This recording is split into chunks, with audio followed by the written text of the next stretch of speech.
కింద టెంపుల్స్ అవి దర్శనం చేసుకున్నాక అలిపిరి మెట్ల మార్గం గుండా పైకి వెళ్దామని చెప్పి ఇక్కడ లగేజ్ కౌంటర్లో లగేజ్ అది వేసేసుకుని కొబ్బరికాయ అది తీసుకొని పూజ చేసుకొని గోశాలకు ప్రదక్షిణ చేసి స్టార్ట్ అయ్యి ఈ రాత్రికి మోకాళ్ళు ఆనించి దండం పెట్టుకుంటే మోకాళ్ళ నొప్పులు తగ్గుతాయి అని నమ్మకం కదా. మేము ఆనించుకున్నాము.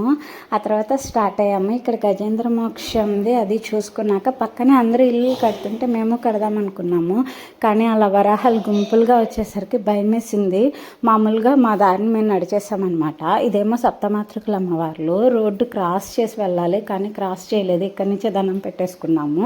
ఆ తర్వాత మోకాళ్ళ పర్వతము, అది కూడా అయ్యాక అక్కడైనా జింకలు కనిపిస్తాయని చాలాసేపు మెల్లగా నడిచాము. కానీ జింకలు ఏం కనిపించలేదు, అన్ని వరాహాలే కనిపించాయి. ఆ తర్వాత మామూలుగా పసుపు కుంకుమ వేసి కర్పూరం అది పెట్టేసేసాక రూమ్కి వచ్చేసాము. రూము నైట్ అసలు ఓపిక లేదు వీడియో తీయటానికి, అందుకని మార్నింగ్ లేచి తీస్తున్నాను. రూమ్ అయితే చాలా చాలా బాగుంది.